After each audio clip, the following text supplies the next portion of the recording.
Hello, ladies and gentlemen. This is Eddie Marcus again. I want to speak to you about truth. I want to tell you the truth. The real truth.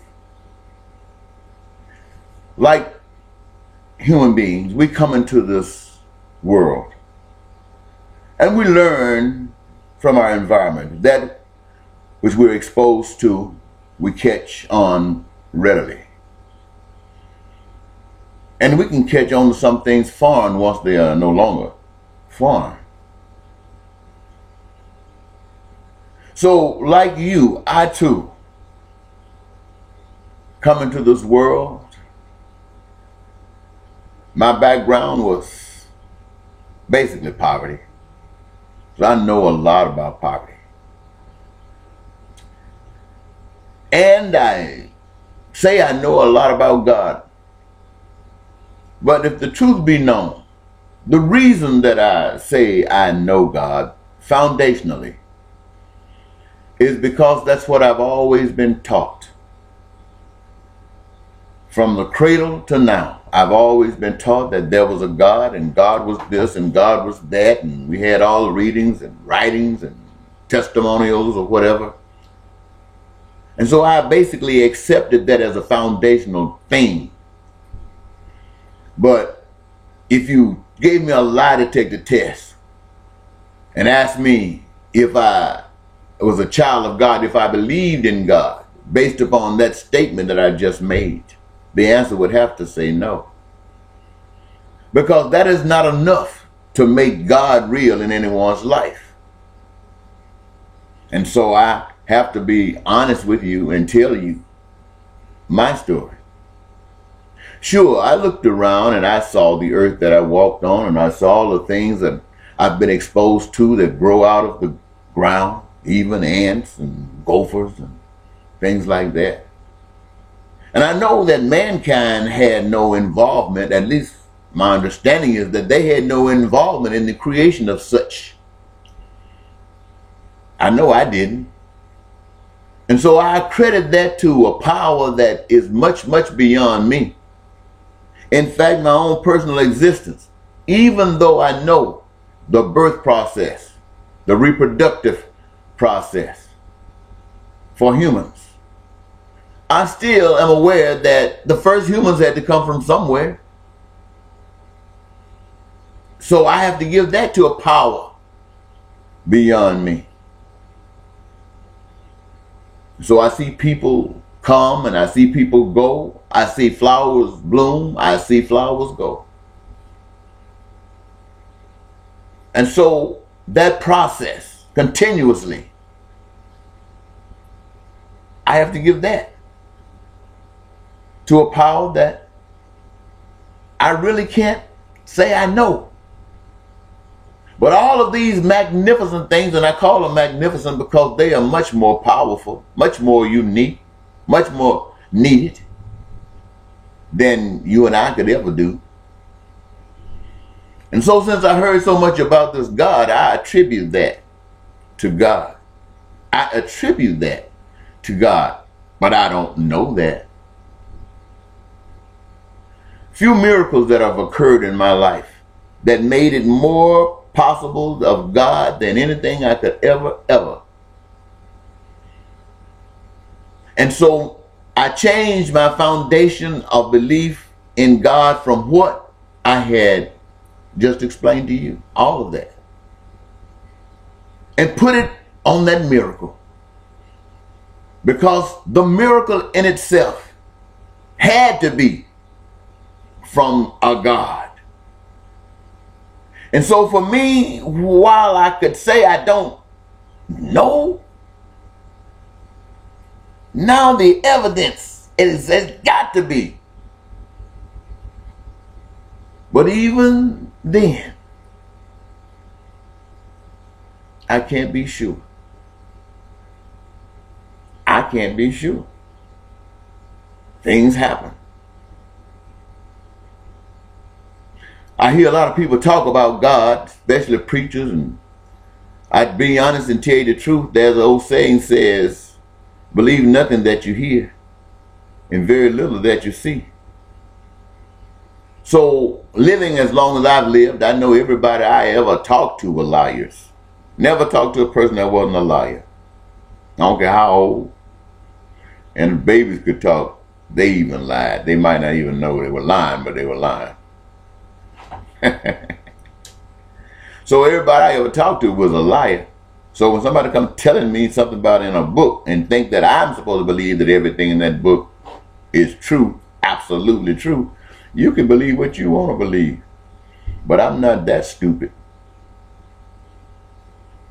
Not saying that you're stupid. But if I believed it, I'd be stupid. Now, when it comes down to people who really gave a wonderful impression to me of God, it would be men like, well, could be many men, but two that lived during my lifetime. One was Dr. Martin Luther King Jr. Dr. Martin Luther King Jr. talked about life the way I talk about life. He spoke for the downtrodden the way I do. And he used a magnificent example to solidify his thought. That was the example of Christ in reference to his Father, God. And that impressed me. That impressed me more than any preacher I ever heard anywhere. Now that doesn't say Martin Luther King was perfect. He didn't say it. It just said that he understood the work of God. If there is a God, he understood, and he didn't doubt whether there was a God or not.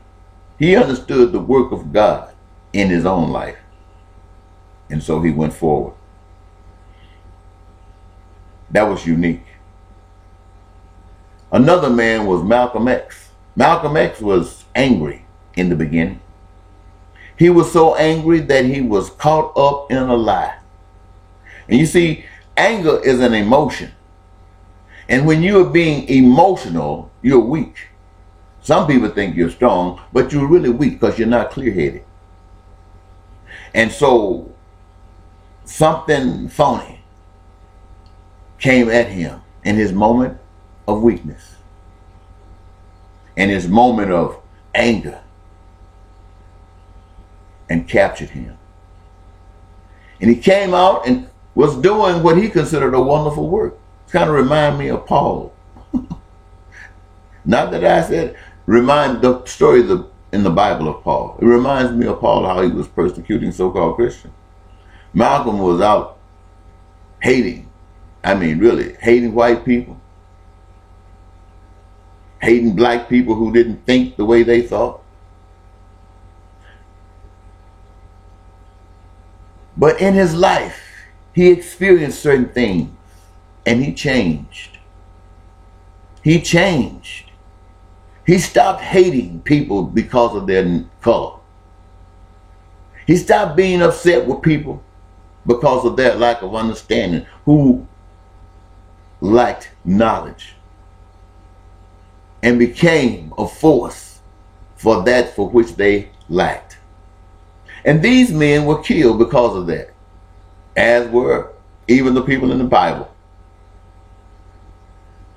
And yet, it is these men, these two men, that kind of bring all of the stuff that's in the Bible that is true. It kind of brings it together in such a way that it's understandable, can put some sense of God and humans and creation all in some type of perspective. And yet, I cannot honestly say, I can say I believe, but I cannot honestly say that I know there's a God. Oh, I could say it. I can say it even based on the evidence I've just explained. But deep down within, I could not honestly accept that I know there's a God. And with all this in between me and whether there's a God or not, this much I do know. That which I have attributed to God is the way I believe that God is. If there is a God, this is the way I believe that that God is. All that I have shared with you over these 30-some years. And I say that to you with the most honesty I can possibly manifest. And I want you to understand this. If there is no God,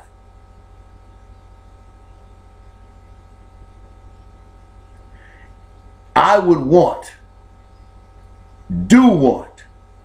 and I'm trying to do everything I possibly can to cause that which I attributed to God to happen anyway for you.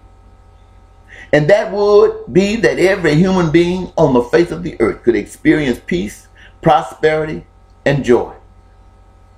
That none would ever be without food, clothing, shelter, healthcare, education, and a career of their own choosing. That they might get a chance to travel to see the earth, however it got here, in its magnificence, in its beauty, to ride the heavens as far as we could, to experience it, to spend time with friends and family, to have vacations that meant something, to be able to grow up in these bodies and to live, not just work, even though the work that you do is the work that you've chosen, the work that you love, your work that is your cream on the top, but yet open up life so living could be living, and there would not be crime and violence. There would not be terrorism and war. Why? Because justice wouldn't reign supreme. We would do unto others as we would have others to do unto us, which is the secret of life. And if I were God, this is just what I would ascribe to. Now, the current God that we have been talked about, it has been projected that he gives, and it is a he that they call God. Christians, at least, give you choice. You know, you might not want peace. You might not want prosperity. But if you don't, that's good for you. But you should not be in a situation where your want interferes with those who want peace. So sometimes I think that that's why we live on earth, to separate us. Those who love the drama and those who love the life, to separate them, to let them make the choice and then give them the rewards of each of their choice. I don't know. That isn't what I started this message to say. I just wanted to tell the truth as it affects me. But it ended up with that last statement coming out. I don't know what that's supposed to mean, but I'm going to end it right here, okay? Time is tight. So I'll say bye-bye. Until next